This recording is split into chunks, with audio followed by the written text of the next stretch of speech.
Hello, welcome to the Intentional Budget. My name's Helen and very late. This is, I'm just going to talk a little bit about what my goals are for this year. Now, I say very late because it's the end of January. I've just filmed my end of January, last week of the end of January and setting up February.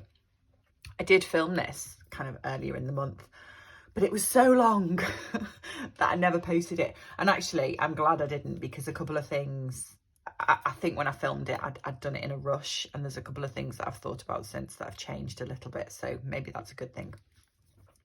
So yeah, I was just going to talk a little bit about what I hope for this year in terms of my saving and my spending and kind of what I hope to do with my money. So I've now been cash stuffing for 18 months and I love it, and it's made so much difference. I think for me, it's confidence and peace and security is what it's done for me, because I know that there's money in various pots there ready if I need it, and I've got this buffer behind me, which is incredibly valuable for everybody. I think it's incredibly, it gives you that sense of security to have it. So yeah, I'm carrying on with that, and what I would really like to do this year is kind of 4 main things, and then I've got some number goals as well, but really kind of consolidate this and grow some of my sinking funds more. I feel like they're quite well established now, my sinking funds. However, last year I had some unexpected expenses on my house that I had to pay. So some of them I had to kind of take some money out of various pots to pay for a new roof and some other work that had to be done. A new roof on my bay window, not a whole big new roof. So some of them are lower than I would like them to be. So I want to consolidate them and grow some of them. I would like to build up a little bit of a bank buffer in my current accounts. Now, what I do at the moment is the current account. I have 2 current accounts. They both get taken down to 0 at the end of each month, effectively. And that's okay, and it works fine, and there's not been a problem, but I think it would be safer to have a little bit of a buffer in those accounts. So gradually over a period of months, I would like to build it up to having sort of £100 buffer that stays in each of those bank accounts. At the end of this month, I made sure that there was sort of over £25 left in both of them, which was fine, and I'll just increase it gradually. I want to really track my spending this year, and I don't mean I spent this much on food in Tesco's and this much on petrol in the car. I don't mean that spending. I mean the kind of treat spending, which is the other thing I want to do, is get that down to less of that, less treating. I've watched lots and lots of content on YouTube about no spend years and no spend months and stuff, and I am so tempted by that. I really am. But it also terrifies me. And I think the fact that it terrifies me is very, very telling, because I'm too used to sort of treating myself and buying myself a new top or buying myself that just because. And I think the reason that is I'm when I do my budget on a monthly basis, I allocate, everything that goes out for the bills, and then what I need for my variable envelopes for a month, and the money that I want to put in my sinking funds. And there's always some money left. And it's not a huge amount of money. It's kind of between £200 and £300 a month, depending what's going on. And that money, I just do what I like with. I just spend it, basically. Some of it does go on my kind of normal day-to-day spending if I'm somewhere that won't take cash, and I tap my card or something. But then the rest of it tends to all go. And I think what I've got in the habit of with this is thinking that's my money to do what I like with. And I know there's nothing wrong with that as such. I'm not going into debt to do it, but I would like to not be doing it every single month. So I would like to try and maybe have every other month, or 2 months out of every 3, say, where I don't have any unnecessary spending. So that's what I'm going to try. I didn't do it in January. I just thought it was too hard to try in January, because January always feels like it's about 5 years long. But I'm going into February now, and I'm going to try that and see how it goes. So they're kind of my 4 themes, 4 kind of main areas I want to think about, and the tracking of my spending is about that. I think that will help with with reducing my kind of treat myself spending. I think if I can look and think, I've already bought this and this year, I've already spent this much money on clothes or this much money on books or whatever it is, I'm hoping that will help me to reduce it, you know, to think, well, I don't need to spend any more, that's enough now. So that's what I'm going to do. I'm using the same sort of format that I used last year, in that I'm using, I'm not buying a budget tracker as such. I'm using these expense tracker pages that I already had that do help with that need, want spending, because I don't know if you can see this. They have a, you know, you categorize your spending, whether you did it cash, debit, credit, but you also categorize the need and the want spending. So I want to really cut that down. And this is what's helped me think about that, you know, think, oh, I don't really need that. Why am I buying it? So yeah, I'm doing that. And then the other thing in terms of tracking my spending that I'm going to do at the back of here is use this tracker to track how much money I save overall in a year, just because I want to know. I think it will motivate me and keep me going, because obviously during the course of the year, some of these sinking funds, money comes into them and money goes out of them during the course of the year, and that's fine. That's what they're there for. But it does mean that at the end of the year, you don't know how much money you've saved overall. So I'm going to do that, and I'm going to include everything that goes into savings challenges, sinking funds, and then my regular savers at my bank as well, and just see at the end of the year how much money I've saved. Just because I want to know. I would just like to know. Because I literally, before I started cash stuffing, I went through a period of 3 years where I was incredibly frugal and incredibly careful, because I was paying off some consumer debt and credit card debt that I built up. But before then, I never saved anything. I literally never saved anything. I thought I was completely incapable of it. Everything that came in just went out. So I would really like to see and challenge myself to save as much as I can and just see what I can do in a year. Just be interesting for me. That's not necessarily something I'll talk about on here, but I want to track it for myself.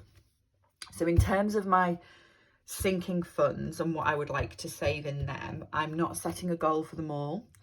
Some of them, like my self-care envelope or my garden envelope, money's going to come in, it's going to go out. Other things, I've got a sinking fund for travel. I've got one for my nieces and nephews.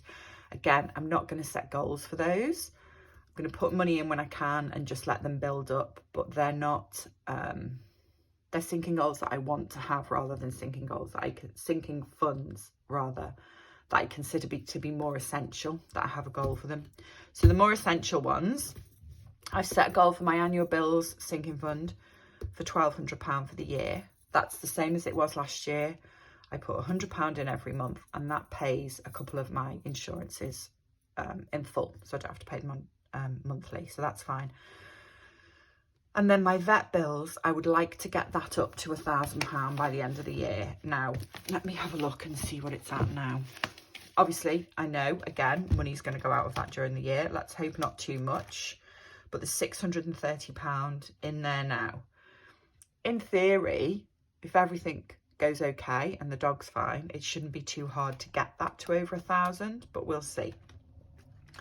The other one I would like to get to 750 by the end of the year is my car sinking fund. Now it's actually over 750 at the moment. It's at 860. But at the end of the year, I would like it to be at 750 after I've paid out all my annual expenses for my car. So that sinking fund pays for my road tax, my car insurance, my MOT and my service. So although it's got, what did I just say, £860 in there now, I think over the course of the year, it's about £1,100 or £1,200, all those expenses together. So I'd like it to be at 750 after I've paid all that out. I've set up a new sinking fund this year for new tech, just because I'm very aware that my phone and my tablet are both about 3 years old now. I hope they last a lot longer than that, but I'm aware that at some point in the future I'm going to have to replace one or the other or both. So I would like to get that to 500.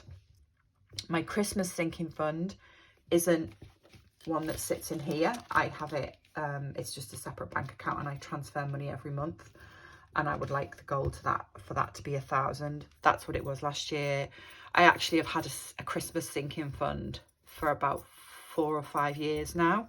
So almost that's how I started, and I just transfer some money every month, and then I pay out of that during the year for any birthday presents that I need to buy, and it mounts up over the year to be about £1,000 at Christmas. And yeah, I'm going to leave it at that. And when I say £1,000 at Christmas, which that sounds like an awful lot, I think, but I use it, I don't just use it for presents, I use it for any going out or tickets to the Panto or anything like that. And I use it for, oh, what's the other thing I do with it? Oh yeah, cost of food and kind of contribution to Christmas dinner and that kind of thing. So it sort of pays for all the extra Christmas expense that I have. The only other two that I'm setting goals for is my house one. I would like to have £500 in there by the end of the year. Now there is a lot more money than that at the moment. It's sitting at £2,430, but that's money that I've saved up to buy a new front door. And there are a couple of other jobs that I want to get done in the house once the new front door's fitted. But after all that's done, at the end of this year, not next year, I would like there to be £500 in there. And then I've got a new car sinking fund. I had a new car sinking fund last year. It's got no money in it. No money went into it. I would like there to be £1,500 in there at the end of the year. The original plan for this, for my envelope challenge last year, was that the money from this would go into the new car sinking fund. But then, as I said, life happened. I needed a new roof on my bay window. I needed my house pointing, and I got it painted as well. So that's where that money went. I'm hoping, fingers crossed, that life doesn't happen again this year, and that I can put whatever's in there into the new car sinking fund. But I think I didn't put anything in it on a monthly basis last year. I just thought that's what's going into it. That's what's going into it. So nothing went into it in the end. I haven't, now I'm thinking about it, I haven't actually put any money in it in January either. But I think I'd like to start putting some money in there as well, even if it's sort of £20, £40 now and then, just to start it building up anyway. So yeah, that's about it, I think. They're the only sinking funds that I'm setting goals for. I'm going to carry on with my envelope challenge because I love it. And I'm going to carry on having another savings challenge running alongside it. At the moment, I save my £2 and £1 coins separately. I don't know if I'm going to carry on with that once I've saved the last, once I've saved the last £7 coins into here. I don't know what I'm going to do. I don't know if that money might start going into savings challenges. I might get some smaller value ones or something. I just don't know. And I also don't know if I will carry on with the penny savings challenge after I've finished it, because I went down to a lower value one. I went down to this one from My Money Matters, which is only a £50 one. But even that feels like it's taking a really long time. I mean, admittedly, I don't get huge amounts of change. But yeah, once I've done this, I might just sort of chuck all the change below a £1 coin into a jar and count it every quarter or something. I don't know, but we'll see. So yeah, that's about it. I'm trying to keep it, sorry if you just heard all that, that's the dog just getting up. I'm trying to keep it really simple this year and really concentrate on, I suppose, my spending behaviours, and trying to set myself I'm not setting myself a number, but just this challenge of how much money can I save, how much can I sort of rein in that kind of, oh, I fancy that spending, you know, that spending that you do mindlessly. I really want to rein that in. And I'm not saying, because I said earlier, I thought about a no spend year. I don't particularly want to do that, because I don't want to be saying to myself, if you really need something, you can't have it. If I need something, if I, you know, end up needing a book for a project that we're working on at work, or I end up needing a new pair of boots or whatever it is, if I genuinely need them, I'll buy them. I want to get away from the, oh, they're really nice, I'll just have them, even though I've got another 3 pairs of boots in the wardrobe. It's that kind of spending that I want to get away from. So that's it. Yeah, we'll see how I get on. We'll see how I get on. But this is 15 minutes long, and I feel like I've been really brief and really quick with this. So who knows if this will ever see the light of day as well. But yeah, that's what I hope for 2024. And I also hope that to all of you that watch this, any of you that watch this, or, you know, watch the other videos and comment and like and subscribe, I hope as well that 2024 is good to all of you as well. Thank you very much for watching. I will see you soon. Take care. Bye bye.